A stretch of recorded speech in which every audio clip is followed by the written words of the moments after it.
जब केमिस्ट्री पढ़ी होगी, चाहे वो 10th स्टैंडर्ड की हो, चाहे वो 11th स्टैंडर्ड की हो, चाहे वो 12th स्टैंडर्ड की हो, ठीक है, आप लोगों ने एक टॉपिक हमेशा सुना होगा, देखा होगा, आईयूपीएसी नॉमेनक्लेचर। ठीक है, केमिस्ट्री के अंदर भी एक मेन ब्रांच होती है ऑर्गेनिक केमिस्ट्री, जहां पे आप लोग ये टॉपिक पढ़ते हैं, दैट इज आईयूपीएसी नॉमेनक्लेचर। ठीक है, अब कई सारे बच्चों का ये सवाल होता है, ये डाउट होता है कि सर आईयूपीएसी नॉमेनक्लेचर एक्चुअल में होता क्या है, कैसे हम किसी भी कंपाउंड का जो आईयूपीएसी नॉमेनक्लेचर है उसे असाइन कर सकते हैं, कैसे हम किसी भी कंपाउंड को आईयूपीएसी नेम दे सकते हैं, ठीक है, उसके रूल्स क्या क्या हैं, कैसे हम इन चीज़ों को थोड़े आसानी से पढ़ सकते हैं। तो ऐसे बहुत सारे बच्चों के मेरे पास कमेंट आए और इसीलिए बच्चों मैं एक स्पेसिफिक वीडियो बना रहा हूं इस आईयूपीएसी नॉमेनक्लेचर के बारे में, जहां पर हम लोग एक ब्रीफ इंट्रोडक्शन देखने वाले हैं। ठीक है, इसीलिए इस वीडियो का टाइटल भी होगा बच्चों आईयूपीएसी अ ब्रीफ इंट्रोडक्शन, और ये वीडियो वैलिड होगी हर 10th स्टैंडर्ड के बच्चे के लिए, 11th स्टैंडर्ड के बच्चे के लिए और 12th स्टैंडर्ड के बच्चों के लिए जिन्होंने साइंस लिया हो, 11th और 12th में जिन्होंने साइंस लिया हो और जो केमिस्ट्री पढ़ रहे होंगे, उनके लिए ये वीडियो बहुत इंपॉर्टेंट होगी, क्योंकि आज हम लोग समझेंगे कि आईयूपीएसी नॉमेनक्लेचर होता क्या है, क्या इसका फुल फॉर्म होता है। कभी कभी एग्जाम में फुल फॉर्म भी पूछ लिया जाता है। ठीक है, तो इसका फुल फॉर्म क्या होता है, एक्चुअली में आईयूपीएसी नॉमेनक्लेचर की जरूरत क्यों पड़ी,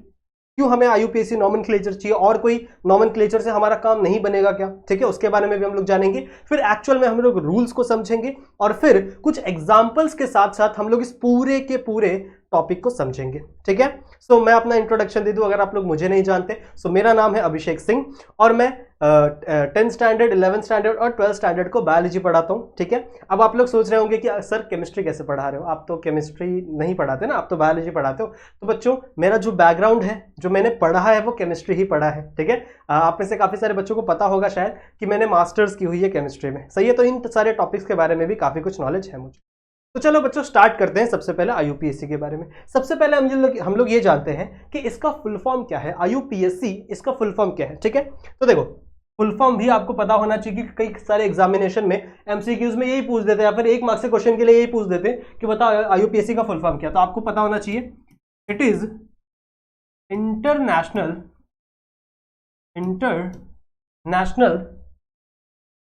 union of pure and applied chemistry.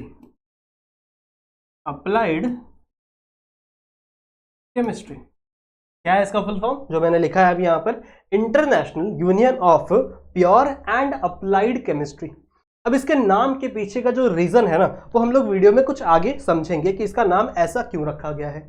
अब सबसे पहला एक सवाल और आता है कि सर आईयूपीएसी नॉमेनक्लेचर की जरूरत क्या है, क्या आईयूपीएसी की जगह हम लोग कोई दूसरा नॉमेनक्लेचर नहीं यूज कर सकते, क्यों इसको आईयूपीएसी नॉमेनक्लेचर को बनाया गया। देखो बच्चों मैं आप लोग को एक नॉर्मल से एग्जांपल से समझाता हूँ।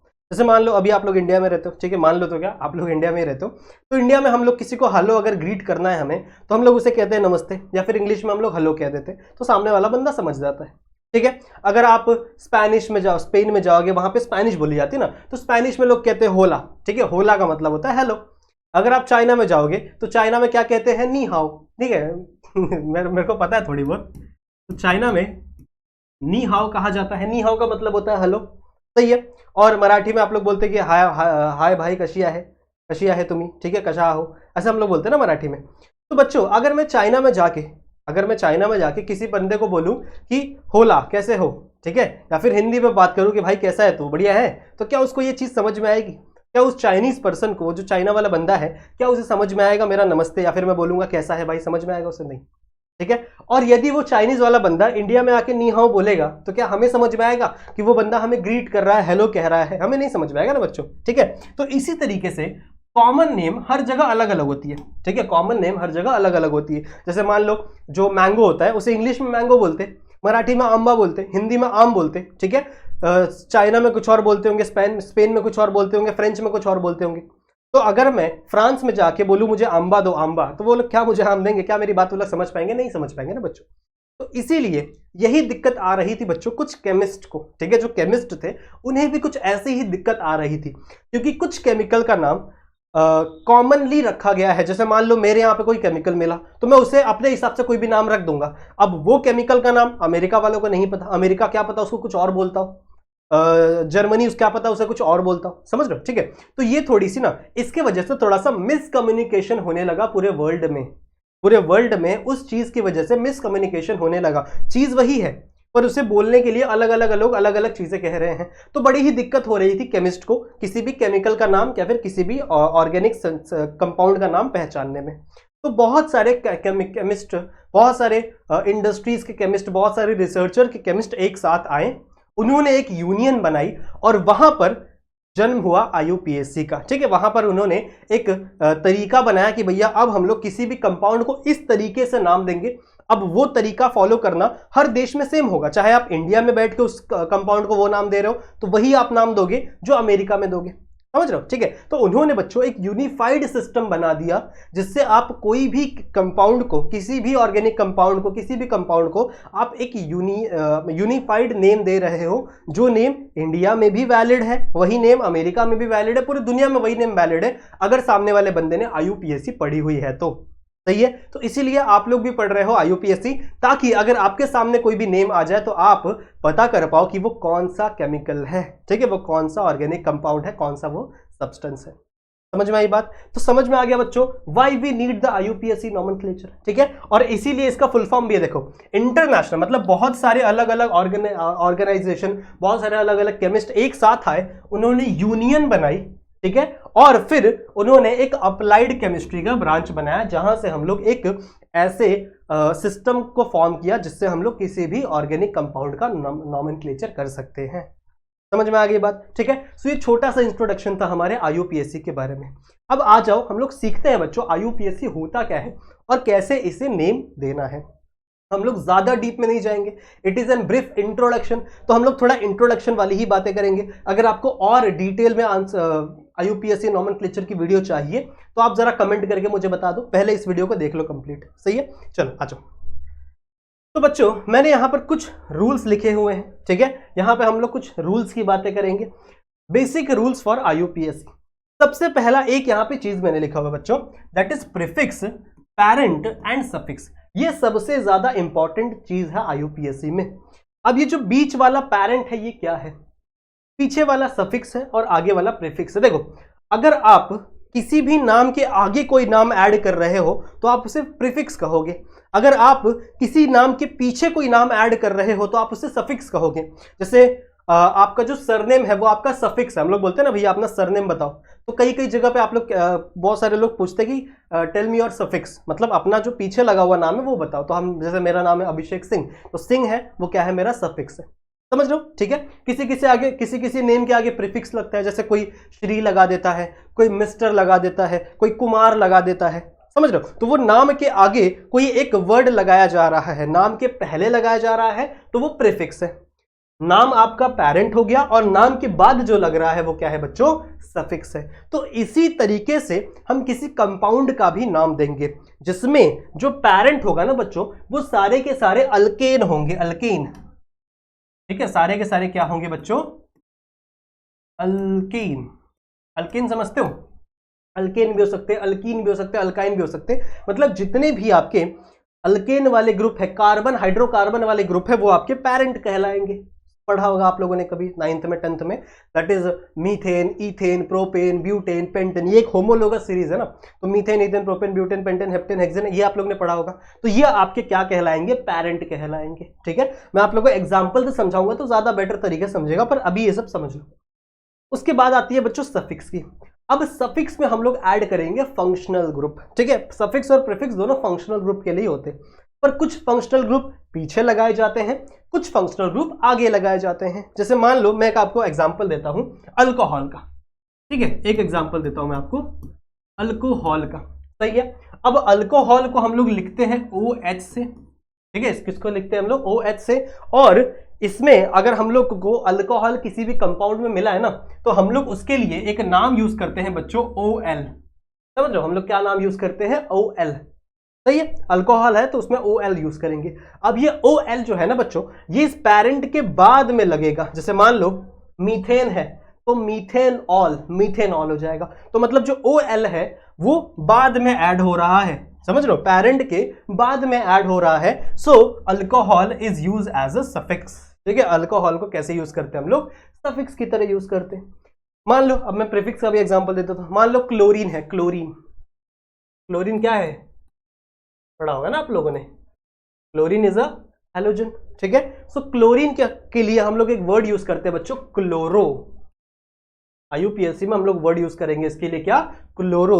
और क्लोरो हमेशा कहां यूज होगा बच्चों, प्रीफिक्स की तरह यूज होगा। जैसे मान लो कोई भी कंपाउंड है, CH3 है और इसके आगे क्या लग गया, Cl लग गया, समझ रहे हो, तो यहां पे क्या लग गया, क्लोरीन लग गया, तो इस कंपाउंड का क्या नाम हो जाएगा, क्लोरोमीथेन। क्लोरोमीथेन, जहां पे मीथेन क्या है, इसका पेरेंट नेम है और पेरेंट के आगे क्लोरो लग रहा है, that's why chloro is a prefix. समझ में आई बात। तो ये तीन चीजें आपके दिमाग में होनी चाहिए। कौन कौन सी, एक है आपका प्रीफिक्स, एक है आपका पेरेंट और एक है आपका सफिक्स। पेरेंट क्या होगा, जितने भी अल्केन है वो सारे के सारे पेरेंट होंगे, methane, ethane, propane, butane, pentane, heptane, hexane, नोनेन, decane, वो सब आप लोग ने पढ़ा हुआ है होमोलोगस सीरीज में, सही है। अब अगर इस पेरेंट के आगे कोई वर्ड ऐड हो रहा है तो वो प्रीफिक्स हो जाएगा, इस वर्ड के पीछे कोई वर्ड ऐड हो रहा है तो वो क्या हो जाएगा, सफिक्स हो जाएगा, ठीक है। तो ये एक तरीका है आईयूपीएससी को लिखने का बच्चों, ठीक है, आईयूपीएससी नॉमेनक्लेचर लिखने का ये आपका नॉर्मल सा तरीका है, जहां पर आप एक प्रीफिक्स लगाओगे, एक पेरेंट लगाओगे, एक सफिक्स लगाओगे, ठीक है। अब जरूरी नहीं है कि हर कंपाउंड में सफिक्स और प्रीफिक्स दोनों साथ में लगे, कभी कभी ऐसा होता है कि सिर्फ प्रीफिक्स लगता है, कभी कभी ऐसा होता है कि सिर्फ सफिक्स लगता है, कभी कभी ऐसा होता है कि दोनों ही लग जाएगा, समझ लो। जैसे मान लो कोई एक कंपाउंड है जिसमें क्लोरीन भी प्रेजेंट है और अल्कोहल भी प्रेजेंट है, तो भैया क्लोरीन को आपको आगे लगाना पड़ेगा और अल्कोहल को आपको पीछे लगाना पड़ेगा और पेरेंट तो उसके अंदर रह गई। तो कभी कभी ऐसा भी होगा कि आपका प्रीफिक्स सफिक्स दोनों यूज होंगे, कभी कभी ऐसा भी होगा कि सफिक्स यूज होगा और कभी कभी ऐसा होगा प्रीफिक्स यूज होगा। ये कंडीशन के ऊपर है, कंपाउंड के ऊपर है, किस तरीके का कंपाउंड आप बना रहे हो, ठीक है। आई नो अभी आप लोग को थोड़ा सा नहीं समझ में आ रहा होगा, आप लोग को डर लग रहा होगा कि सर ये सब कैसे होगा, तो जब हम लोग एग्जाम्पल सॉल्व करेंगे ना बच्चों, आपको सब इजीली आएगा, टेंशन मत लो, ठीक है। चलो आगे बढ़ते हैं। अब कुछ रूल्स है बच्चों, सबसे पहले रूल्स यहाँ पे दिए हुए, मैंने आपको कुछ रूल्स लिखे हुए, कुछ रूल्स नहीं भी लिखे हुए। जब मैं आप लोग को क्वेश्चन सॉल्व करवाऊंगा उसके टाइम पे हम लोग ये सब समझेंगे। पढ़ लेते क्या होता है। जो रूल नंबर 1, सबसे पहला रूल क्या कहता है, देखो सबसे पहला रूल कहता है बच्चों, select the longest continuous chain of the carbon atom from the structural formula. देखो अगर आपको स्ट्रक्चरल फॉर्मूला नहीं दिया हुआ तो सबसे पहले आपको स्ट्रक्चरल फॉर्मूला बनाना पड़ेगा। अगर आपको मॉलिक्यूलर फॉर्मूला दे दिया, जैसे मान लो आपको दे दिया है C4H8 ऐसे करके कुछ दे दिया है, ठीक है, मैं कोई भी रैंडम चीज दे दी हुई है, तो ये हम लोग आईयूपीएससी में यूज नहीं कर सकते, ठीक है। इसके लिए सबसे पहले आपको स्ट्रक्चरल फॉर्मूला बनाना पड़ेगा। ये मॉलिक्यूलर फॉर्मूला है। स्ट्रक्चरल फॉर्मूला कैसे बनाओगे आप, पहले आप C लिखोगे, फिर C लिखोगे, फिर C लिखोगे, फिर C लिखोगे, या आपके 4 C हो गए, फिर H कितने हैं 8, तो आप इसकी वैलेंसी के हिसाब से यहां पर आप H को फिट करोगे, ठीक है। कुछ बातें आपको पता होनी चाहिए ऑर्गेनिक केमिस्ट्री पढ़ते समय कार्बन के बारे में। कार्बन की वैलेंसी क्या होती है, कार्बन की वैलेंसी होती है 4, तो वो हमेशा 4 ही बॉन्ड बनाएगा, 4 से ज्यादा नहीं, 4 से कम नहीं, ठीक है, वरना वो अनस्टेबल हो जाएगा, समझ रहे हो। तो कुछ बातें आपको पता होनी चाहिए जो हम लोग पढ़ते पढ़ते दरमियान सीखेंगे। चलो तो मिटाता हूं मैं, ओके सही है।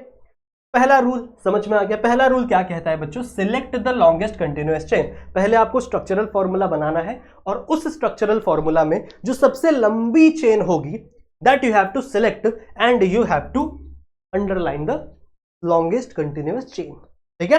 जो सबसे लंबी चेन होगी उसे आपको क्या करना है, अंडरलाइन करना है। दूसरा क्या है, रूल नंबर 2 क्या कहता है बच्चों, you have to assign the number close to functional group. अब अगर उस कंपाउंड में कोई फंक्शनल ग्रुप ऐड है बच्चों, फंक्शनल ग्रुप जुड़ा हुआ है, तो आपको फंक्शनल ग्रुप के पास से नंबर देना है। जैसे नंबर देने के 2 तरीके हो सकते हैं ना, जैसे मान low carbon carbon carbon carbon और यहां पे Br लगा हुआ है, Br मतलब ब्रोमीन लगा हुआ है, ठीक है। Now which is the longest continuous chain, rule number 1 क्या कह रहा है कि आप सबसे पहली लंबी कंटिन्यूअस चेन सिलेक्ट करो। So this is the longest continuous chain, मैंने सिलेक्ट कर दिया। अब मैं 2 तरीके से नंबरिंग दे सकता हूं, नंबर देना पड़ेगा ना मुझे इस कार्बन को, तो 2 तरीके से नंबरिंग दे सकता हूं। या तो मैं यहां से नंबर दूं 1 2 3 4, सही है, यहां से मैं या फिर मैं यहां से नंबर दूं 1 2 3 4। ये 2 तरीके हो सकते हैं बच्चों नंबरिंग के। और याद रखना हमेशा कार्बन को ही खाली नंबर देना, ब्रोमीन को कभी गलती से नंबर मत दे देना। हमेशा हम लोग नंबरिंग किसको करते हैं, कार्बन एटम को। तो दो तरीके हैं, एक तो इस तरीके से, एक तो इस तरीके से। कौन सा तरीका सही होगा? आपको हमेशा देखना है बच्चों कि जिस एंड पर फंक्शनल ग्रुप लगा हुआ है, जिस एंड पर क्या लगा हुआ है, फंक्शनल ग्रुप लगा हुआ है, उस एंड से ही आपको नंबरिंग स्टार्ट करनी है। मतलब फंक्शनल ग्रुप को सबसे लोएस्ट नंबर मिलना चाहिए। ठीक, कभी भी अगर आप ये नंबरिंग दोगे तो फंक्शनल ग्रुप को सबसे लोएस्ट नंबर मिलना चाहिए। तो अगर आप यहां से काउंट करोगे तो फंक्शनल ग्रुप चौथे नंबर पर है, और यहां से काउंट करोगे तो फंक्शनल ग्रुप फर्स्ट नंबर पर है। तो ये वाली जो नंबरिंग है बच्चों, ये गलत हो जाएगी, आपकी नंबरिंग ये वाली सही है। समझ रहे हो? Close to the functional group, यही मैंने यहाँ पे लिखा हुआ है, assign the number close to the functional group. Functional group के पास से जो आपको नंबर क्या करना है, असाइन करना है। नाउ रूल नंबर 3 क्या कहता है? रिप्लेस द लेटर ई। कौन सा लेटर रिप्लेस करना है आपको? ई रिप्लेस करना है। ध्यान से देखेंगे, ई को रिप्लेस करना है from the parent and add the condense suffix. अगर आपको सफिक्स ऐड करना होगा तो सबसे पहले आपको पेरेंट में से ई को रिप्लेस करना होगा। आप कैसे? देखो यहां पे, जैसे मान लो, कहां पे लिखें, यहां पे लिख दूं, चलो यहां पे लिखते हैं। जैसे मान लो मुझे मीथेन लिखना है, तो दिस इज द मीथेन, ठीक है। और मान लो ये है फॉर्मूला CH3 और यहां पे लगा हुआ है OH, ठीक है। क्या लगा हुआ है यहाँ पे? OH लगा हुआ है। तो this is the OH and this is CH3। CH3 के लिए मैंने लग दिया मीथेन, पर OH क्या होता है? सफिक्स होता है। और अगर आपको सफिक्स ऐड करना है बच्चों, तो रूल क्या कहता है? सफिक्स ऐड करने के लिए रूल कहता है कि आपको जो ई लेटर है पेरेंट में, लास्ट में जो आता है, उसे आपको रिप्लेस करना पड़ेगा। तो मतलब आपको इस लास्ट वाले ई को यहां से हटाना पड़ेगा, और उसके बाद आप क्या ऐड कर सकते हो यहां पे? OL। OL किसका है? OH का। सही है। तो नाम क्या बन गया बच्चों? मीथेनॉल। ठीक है, नाम क्या बन गया? मीथेनॉल। समझ में आई बात? तो कुछ इस तरीके से ये रूल यहां पर लिखे हुए हैं। और भी रूल होते हैं मुझे पता है, पर अभी हम लोग सिर्फ बेसिक बातें कर रहे हैं। बात समझ में आई है? क्लियर है? ठीक है। अब आ जाओ बच्चों, कुछ एग्जांपल्स के थ्रू इन चीजों को समझते हैं। यहां पे मैंने कुछ एग्जांपल्स लिए हुए हैं। कहां गया? अच्छा, पहले फंक्शनल ग्रुप समझ लेते हैं। फंक्शनल ग्रुप मैंने नहीं बताया, आई एम सो सॉरी। पहले फंक्शनल ग्रुप देख लेते हैं। कौन से फंक्शनल ग्रुप के लिए कौन सा लेटर हमको यूज करना है, कौन सा कंडेंस फॉर्म यूज करना है, उसके बाद हम लोग एग्जांपल पे जाएंगे। ठीक है, चलो आ जाओ। चलो, सबसे पहले हम लोग बात करेंगे बच्चों हैलोजन की। ठीक है, सबसे पहले हम लोग बात करेंगे किसकी? हैलोजन की। हैलोजन में कौन कौन से हैलोजन यूज करते हैं हम लोग? ज्यादातर हम लोग क्लोरीन यूज करते हैं, फिर हम लोग ब्रोमीन यूज करते हैं, और हम लोग कभी कभी आपका आयोडीन भी यूज करते हैं। ठीक है, फ्लोरीन ज्यादातर यूज नहीं किया जाता ऑर्गेनिक रिएक्शन में, क्योंकि फ्लोरीन बहुत ही ज्यादा रिएक्टिव होता है। ठीक है, और अगर आप फ्लोरीन के साथ केमिकल रिएक्शन करोगे ना, तो फ्लोरीन इतना ज्यादा रिएक्टिव है कि रिएक्शन ना ब्लास्ट हो जाती है, बहुत ज्यादा एक्सोथर्मिक हो जाती है रिएक्शन। ठीक है, तो बहुत ही ज्यादा ब्लास्ट हो जाती है रिएक्शन, इसीलिए ज्यादातर फ्लोरीन के साथ रिएक्शन नहीं की जाती। ये तीन आयोडीन, ये तीन आपके हैलोजेंस हैं जिनके साथ रिएक्शन परफॉर्म की जाती है। तो इनके लिए आपको कौन सा यूज करना है वर्ड? अगर क्लोरीन है तो आप यूज करोगे बच्चों क्लोरो। सही है। अगर ब्रोमीन है तो आप यूज करोगे बच्चों वर्ड ब्रोमो, और अगर आयोडीन है तो आप यूज करोगे आयोडो। और इन तीनों को यूज करना है बच्चों प्रीफिक्स में। इन तीनों को कहां डालना है आपको? प्रीफिक्स में। ठीक है, हमेशा ये सब पहले लगेंगे, किसी भी पैरेंट के पहले लगेंगे। क्लोरो, ब्रोमो, आयोडो, ये सब कहां लगेंगे? हमेशा पैरेंट में फर्स्ट, आगे की तरफ लगेंगे। सही बात है। फिर हम लोग बात करते हैं बच्चों किसकी? चलो नेक्स्ट हम लोग बात कर लेते हैं आपके ऑक्सीजन रिलेटेड फंक्शनल ग्रुप से। ठीक है, ऑक्सीजन रिलेटेड आपका फंक्शनल ग्रुप। ऑक्सीजन रिलेटेड कौन कौन सा होगा? आपका हो सकता है OH यानी अल्कोहल। ठीक है, this is the alcohol. Alcohol के लिए हम लोग OL डालेंगे। ठीक है, अल्कोहल के लिए हम लोग क्या यूज करेंगे बच्चों? OL, and it is in suffix. ठीक है, फिर हम लोग यूज कर सकते हैं बच्चों एसिड के लिए COOH। ठीक है, दिस इज कार्बोक्सिलिक एसिड। इसको लिखने का तरीका कैसा होता है पता है? तो हम ऐसे लिखते हैं C double bond O and OH। ठीक है, तो इसे आप लोग ऐसे भी लिख सकते हो, या फिर इसे आप कंडेंस में COOH भी लिख सकते हो, दोनों चलेगा। सही है। इसे आप कैसे लिखोगे नॉमेनक्लेचर में? इसे आप लिखोगे बच्चों ओइक एसिड। लिखोगे आप ओइक एसिड। जैसे मीथेन है तो मीथेन का ई हटा दो, मिथेनॉइक एसिड। अगर इथेन है, इथेन का ही हटा दो लास्ट में, इथेनॉइक एसिड, समझ रहे हो, तो आप ओइक एसिड लगाओगे लास्ट में, सही है। फिर मान लो और क्या क्या लिख सकते हैं हम लोग, और आप लोग कीटोन लिख सकते हो, R C double bond O R, R dash कर दो, आर मतलब क्या है, कोई भी अल्काइन ग्रुप, ठीक है। So this is the ketone, और कीटोन में हम लोग सफिक्स क्या लगाते हैं बच्चों, ओ एन ई, ओन, ठीक है। ओ एन ई, वन मत पढ़ना बच्चों इसे, ये ओ एन ई ओन है, ठीक है। फिर आप अल्डिहाइड भी यूज कर सकते हो, जैसे R C double bond O और यहाँ पे H, this is the aldehyde, CHO group, this is the aldehyde. Aldehyde में हम लोग यूज करते हैं बच्चों AL, अल, ठीक है। अल्डिहाइड में हम लोग क्या यूज करते हैं, अल्डिहाइड यानी AL, ठीक है। और ये सब कहां हम लोग यूज करेंगे, सफिक्स में। तो इन सबको हम लोग कहां डालेंगे बच्चों, आपके सफिक्स वाले टेबल में, समझ में आई बात, ठीक है। सो इसका स्क्रीनशॉट ले लो एक बार, ले लिया, ठीक है। तो क्या क्या समझा अभी तक आप लोग को, मैंने आपको क्या क्या बताया है। अभी तक हम लोग सिर्फ ऑक्सीजन और हैलोजन की बात करेंगे, क्योंकि मेनली अगर आप छोटे बच्चे हो तो आप लोग ज्यादातर ऑक्सीजन और हैलोजन की ही बात करोगे फंक्शनल ग्रुप में, ठीक है। हम लोग डबल बॉन्ड की भी बात करेंगे इसी लेक्चर में, टेंशन मतलब। हम लोग ट्रिपल बॉन्ड की भी बात करेंगे इसी लेक्चर में, टेंशन मतलब। वो भी मैं आप लोगों को कंपाउंड बना के बताऊंगा। पर अगर हैलोजन होगा तो हैलोजन 3 तरह के ही हम लोग यूज करेंगे ज्यादातर, एक आपका क्लोरीन, एक आपका ब्रोमीन, एक आपका आयोडीन। क्लोरीन होगा तो क्लोरो, ब्रोमीन होगा तो ब्रोमो, और आयोडीन होगा तो आयोडो। और इन तीनों को हमें क्या लगाना है बच्चों, प्रीफिक्स में लगाना है, जो आपका पेरेंट होगा उसके पहले लगाना है, प्रीफिक्स में लगाना है, ठीक है। ऐसा भी याद कर सकते हो, पी से प्रीफिक्स और पी से पहले, ठीक है। पी से प्रीफिक्स, पी से पहले, तो मतलब जो पहले लगता है वो प्रीफिक्स है, ठीक है। और सफिक्स बाद में लगेगा। सफिक्स में हम लोग ऑक्सीजन का हम लोग ने एग्जांपल देखा, ठीक है। ऑक्सीजन में कौन कौन सा देखा, OH का एग्जांपल अभी हम लोग ने देखा, ठीक है। फिर OH में हम लोग क्या लगाएंगे, ऑल लगाएंगे, OL ऑल। फिर एसिड में, कार्बोक्सिलिक एसिड में ओइक एसिड लगाएंगे हम लोग। फिर आपका है आपका कीटोन, कीटोन में हम लोग ONE लगाएंगे, ठीक है। आपका है अल्डिहाइड, अल्डिहाइड में हम लोग AL लगाएंगे, समझ में आ रही बात। तो बेसिकली इतनी चीजों की नॉलेज अभी हम लोग रखते हैं, और इससे हम लोग IUPAC नॉमेनक्लेचर करते। आ जाओ, मेरे पास कुछ एग्जांपल्स हैं, तो इससे थोड़ा सा हम लोग IUPAC नॉमेनक्लेचर करने की कोशिश करते हैं। अब यहां पर देखो सबसे पहला कंपाउंड है, ठीक है। अब आपको ध्यान से देखना, अब आपको चीजें थोड़ा ज्यादा समझ में आएगी। जो हम लोग ने रूल अभी तक पढ़े हैं ना, उन रूल्स को अब हम लोग थोड़ा सा अप्लाई करने की कोशिश करेंगे। याद करो सबसे पहला रूल क्या है, इस कंपाउंड को देखो और याद करो सबसे पहला rule. First rule was the selection of longest continuous chain. जो सबसे लंबी चेन है ना बच्चों, उससे हमें सिलेक्ट करना है।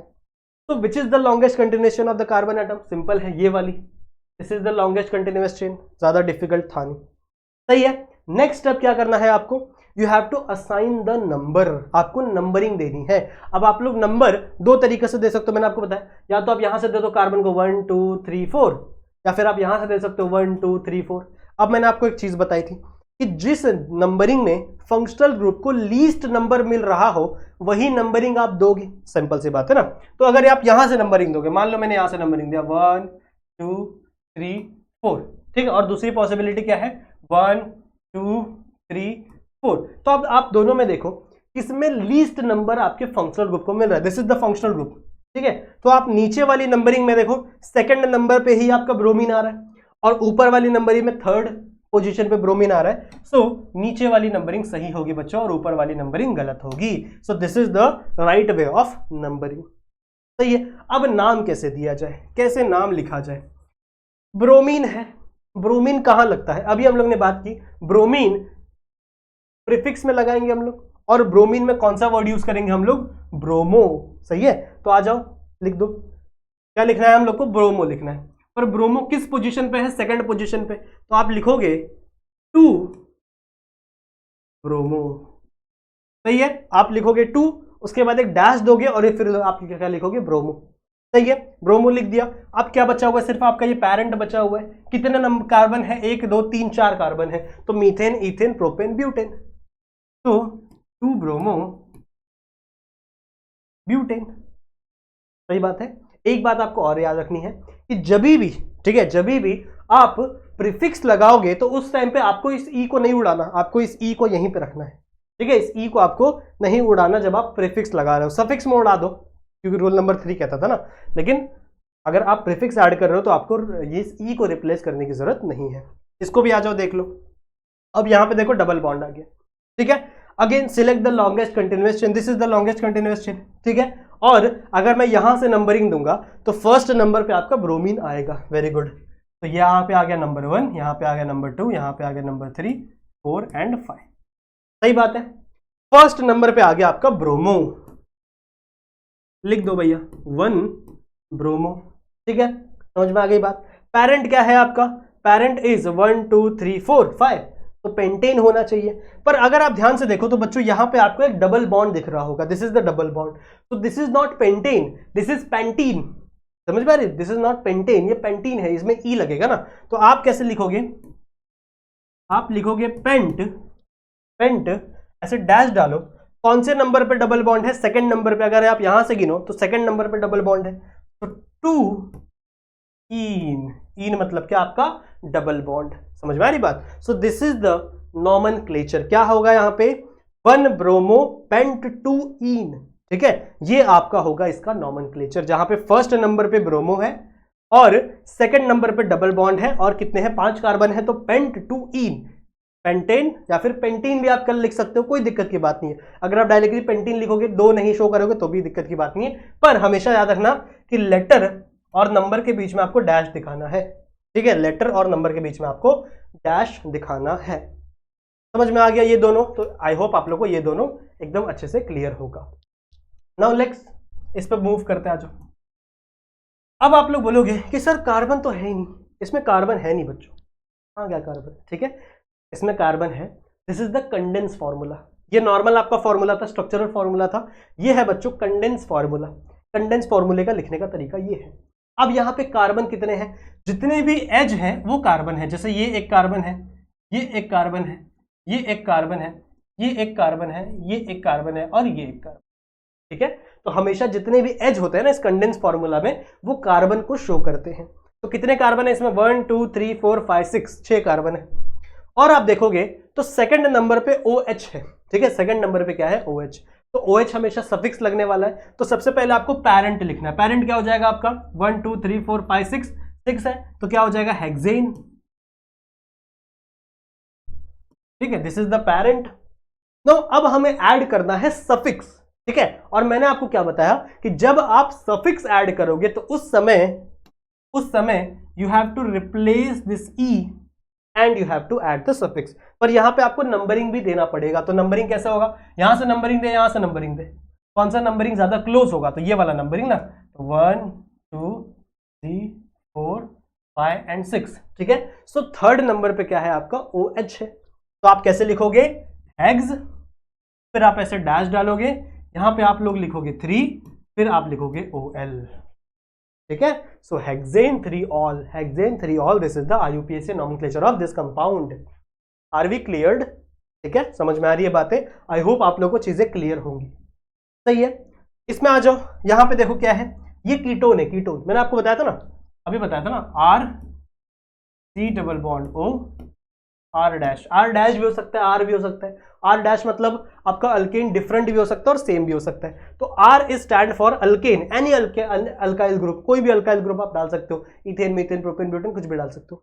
Now what is the formula of this, longest continuous chain, this is the longest continuous chain, give the numbering 1 2 3, this is the numbering, so what, this is propane, right, this is propane. What we have to do, we have to remove that E and add, this is ketone, so we have to add ONE, पर इसके आगे हमें number भी डालना पड़ेगा, कहां पे ONE है, कीटोन कहां पे है, सेकंड नंबर पे ना, देखो सेकंड नंबर पे C डबल बॉन्ड O है, तो you have to do like this ONE, this is the IUPAC nomenclature of this compound, ठीक है। इसे हम लोग कॉमनली एसीटोन बोलते हैं, कॉमन भाषा में ये एसीटोन है, और एसीटोन का IUPAC नॉमेनक्लेचर है प्रोपेन 2 ऑल, क्लियर है। सो आई होप ये 4 एग्जांपल्स आप लोग को थोड़े अच्छे से समझ में आए होंगे, ठीक है, ये 4 एग्जांपल आई होप आप लोगों को थोड़े अच्छे समझ में आए होंगे। अब एग्जाम में बच्चों एक तरीके का और क्वेश्चन आता है, ठीक है, एग्जाम में एक और तरीके का क्वेश्चन पूछा जाता है कि आपको IUPAC नेम दे दिया जाएगा, ठीक है, आपको IUPAC का नाम दे दिया जाएगा और आपसे कहा जाएगा कि you have to draw the structure of the compound, आपको कंपाउंड का स्ट्रक्चर बनाना है। क्या करोगे आप? बहुत ही इजी तरीका है, ये भी आपको सिखा देता हूँ। सबसे पहले आपको बच्चों पैरेंट को देखना है। इस कंडीशन में जैसे आपको ऐसी कंडीशन दिखेगी, सबसे पहले you have to see the parent. Now parent क्या है अपना? प्रोपेन, यहाँ पे पैरेंट है। तो आपको प्रोपेन में कितने कार्बन होते हैं? 1 2 3, मीथेन, इथेन, प्रोपेन। तो आपको 3 कार्बन ड्रॉ कर लेने सबसे पहले, 1 2 एंड 3, 3 आपको कार्बन ड्रॉ कर लेने हैं। फिर आपको क्या दिख रहा है? 3 मिथाइल। 3 मिथाइल मतलब क्या कि थर्ड पोजीशन पे मिथाइल ग्रुप होने वाला है। तो ऐड कर दो 1 2 3, कहीं से भी गिन लो, 1 2 3 1 2 3, किसी भी पोजीशन पे आप क्या डाल दो? मिथाइल ग्रुप डाल दो। यहां से डाल दो आप CH3। समझ रहे हो? ठीक है, ये आपका क्या हो जाएगा? इसका IUPAC। इसको आप क्या कर दो? कंप्लीट कर दो। तो देखो ये C के पास 2 बॉन्ड है, CH2, ये C के पास 2 बॉन्ड है तो ये CH2। ठीक है, आप इसे 3 मिथाइल प्रोपेन भी बोल सकते हो, या फिर आप इसे डायरेक्टली क्या बोल सकते हो? ब्यूटेन भी बोल सकते हो। सही है, भूल गया था मैं, काउंटिंग ब्यूटेन भी है ना, ये सिंपल है। इसे क्या बोलोगे आप? Butane 3 all. अब ऑल है तो मतलब अल्कोहल है। पैरेंट कौन सा है आपका? ब्यूटेन है। तो ब्यूटेन में कितने कार्बन होते हैं? 4, वी नो दैट। तो आप 4 कार्बन ड्रॉ कर लो, 1 2 3 4 कार्बन। थर्ड पोजीशन पे क्या है? OL है। तो मतलब आप थर्ड पोजीशन पे क्या लगा दो बच्चों? OH लगा दो। बाकी सब सेम है, CH3। यहाँ पे देखो कार्बन की 3 का बॉन्ड है, तो यहाँ पे सिर्फ एक ही H होगा, यहाँ CH3, यहाँ CH2। So this is the butane 3 all. सही बात है, ब्यूटेन 3 ऑल बोल सकते हो, या फिर ब्यूटेन 2 ऑल भी यही होगा। सिंपल है, वही चीज है। ठीक है, नो अब इसको देखो जरा, इस कंपाउंड को देखो। यहाँ पे है 1 ब्रोमो 1 मिथाइल पेंटेन। तो we have to draw first pentane. Pentane क्या होता है? Methane, ethane, propane, butane, pentane. 5 carbon draw करो, 1 2 3 4 5। 5 कार्बन मैंने ड्रॉ कर लिया। फिर क्या कह रही है बुक, मतलब ये क्वेश्चन क्या कह रहा है कि फर्स्ट पोजीशन पे ही आपका ब्रोमीन है। तो मान लो मैंने इसको फर्स्ट पोजीशन ले लिया, तो फर्स्ट पोजीशन पे ही आपका ब्रोमीन है और फर्स्ट पोजीशन पे ही आपका मिथाइल ग्रुप है, तो CH3। सही है, so this is also compound. ये भी हो सकता है CH, ये क्या हो जाएगा? CH हो जाएगा। ये आपका CH2 एंड CH3। तो ऐसे क्वेश्चन अगर आएंगे तो आप इस तरीके से सॉल्व कर सकते हो। इसका एक और नाम है, इसको आप ऐसे भी लॉन्गेस्ट कंटिन्यूअस चेन बोल सकते हो, और आप इसे 2 मिथाइल हेक्सेन भी बोल सकते हो, which is also the same. सही है, क्लियर है। फिर क्या है बच्चों? Pentane 2 own. अब देखो ओन है तो ओन मतलब क्या होता है? कीटोन। सही है। अब देखो ये क्या है? पेंटेन। तो पेंटेन मतलब कितने कार्बन है? 5 कार्बन। तो 5 कार्बन ड्रॉ कर लो, 1 2 3 4 5, 5 कार्बन ड्रॉ कर लो। और ये क्या कह रहा है? सेकंड नंबर पे ON ग्रुप है, कीटोन ग्रुप है। तो आप क्या कर लो, यहाँ पे लगा दो C डबल बॉन्ड O। बाकी सबको आप क्या करना है? फिल करना है। एक बॉन्ड है तो CH3, फिर 4 बॉन्ड यहीं पे हो गया, तो इस कार्बन को एक भी हाइड्रोजन देना नहीं है। फिर यहाँ पे देखो 2 बॉन्ड है तो CH2, फिर यहाँ 2 बॉन्ड है तो CH2, और यहाँ पे देखो सिर्फ एक बॉन्ड है CH3। क्लियर है? तो कुछ इस तरीके से आपको ऐसे क्वेश्चंस भी आप सॉल्व कर पाओगे। क्लियर है? कुछ और एग्जांपल्स ले ले, आ जाओ। थोड़े से डिफिकल्ट एग्जांपल लेते हैं, अब थोड़े से डिफिकल्ट एग्जांपल लेते हैं ताकि आपको चीजें और बेटर तरीके से समझ में आए। आ जाओ। Suppose this is carbon carbon carbon carbon carbon. ठीक है, कई बच्चे मुझसे ये भी पूछते हैं कि सर आप जब यहाँ पे हाइड्रोजन हाइड्रोजन फिल करते हो तो वो कैसे करते हो? कैसे आप यहाँ पे हाइड्रोजन फिल करते हो? आपको कैसे पता चलता है कि यहाँ पर CH3 लगेगा, यहाँ पर CH2 लगेगा, यहाँ पर सिर्फ CH लगेगा? ये कैसे पता करते हो आप? इसका तरीका है बच्चों, देखो मैंने आपको एक चीज हमेशा सिखाई है कि कार्बन की वैलेंसी जो होती है वो हमेशा 4 होती है। ये आपको याद रखना है।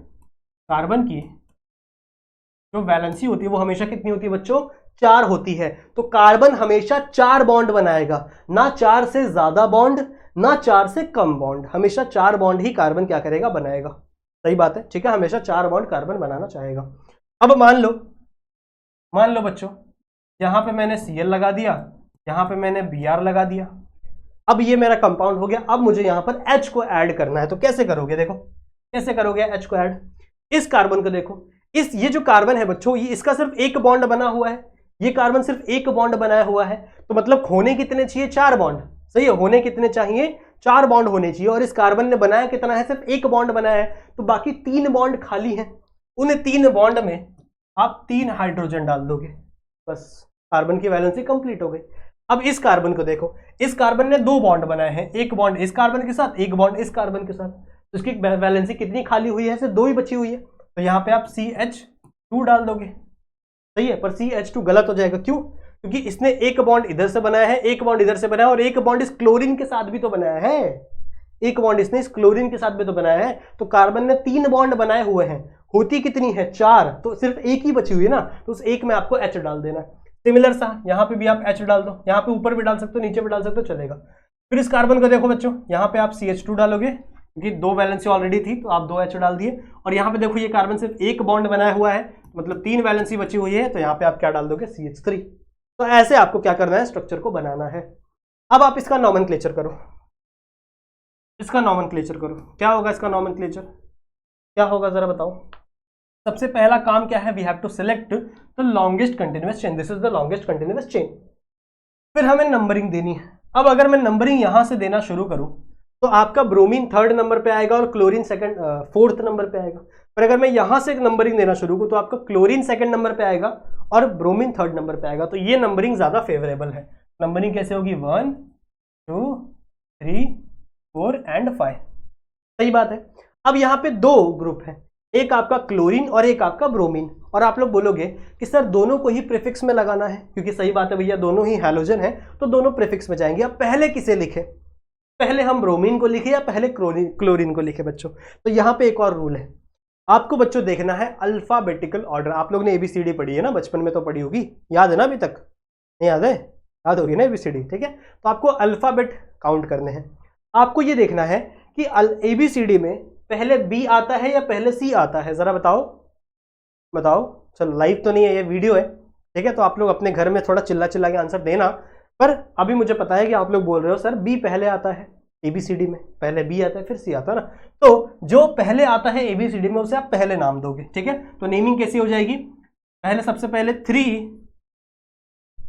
ब्रोमो क्लोरो, नहीं भाई 3 ब्रोमो, बिकॉज B पहले आता है अल्फाबेटिकल ऑर्डर में, और फिर आप डालोगे क्लोरो, सो 2 क्लोरो, और कितने हैं, 5 कार्बन है तो pentane. This is the IUPAC name of this company. क्या हमें समझ में आ गया? ठीक है। अब मैं 2 तुम लोग को होमवर्क दे रहा हूं, तुम लोग को चलो, तुम लोग देखे हो लेक्चर, इस वीडियो को ध्यान से देखे हो ना, तो अब 2 तुम लोग के लिए होमवर्क है। इन दोनों का मुझे आंसर तुमसे चाहिए। क्या है, कैसे बनाया जाए, चलो।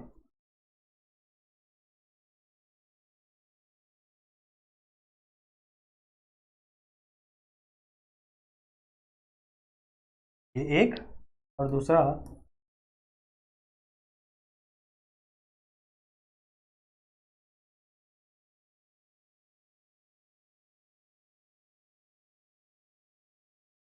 ये 2 होमवर्क है बच्चों, ठीक है। आपको ये दोनों सॉल्व करना है और आपको मेरे इंस्टाग्राम पे भेजना है मुझे, ठीक है। मेरे इंस्टाग्राम की अगर आपको आईडी नहीं पता तो मैं आपको बता दूं, बहुत सारे बच्चे कनेक्टेड है मेरे से। तो ये है मेरे इंस्टाग्राम की आईडी, अब ज्वाइन हो जाओ। अगर आपको आईडी नहीं मिली तो आप JR ट्यूटोरियल्स के फॉलोइंग लिस्ट में चले जाना, ठीक है।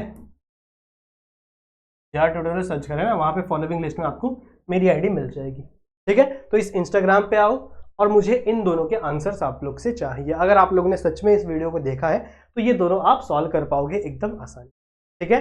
तो बच्चों आई होप आप लोगों को ये जो वीडियो है ये इन्फॉर्मेटिव लगा होगा, आपको ये वीडियो पसंद आई होगी, बहुत सारी चीज़ें आप लोगों ने सीखी होंगी इस वीडियो से। IUPAC का जो नॉमेनक्लेचर का जो डर है वो आप लोगों से खत्म हो गया होगा। अगर आपको और भी डिटेल में पढ़ना है IUPAC तो जरा कमेंट करके बताना, हम लोग और थोड़ा फर्दर स्टेप पे जाएंगे और बड़े बड़े एग्जांपल्स लेंगे ताकि आप लोग अच्छे तरीके से IUPAC कवर कर सकें, ठीक है बच्चों। तो मिलते हैं किसी और वीडियो में, तब तक अपना ध्यान रखना और पढ़ाई करते रहो, ठीक है।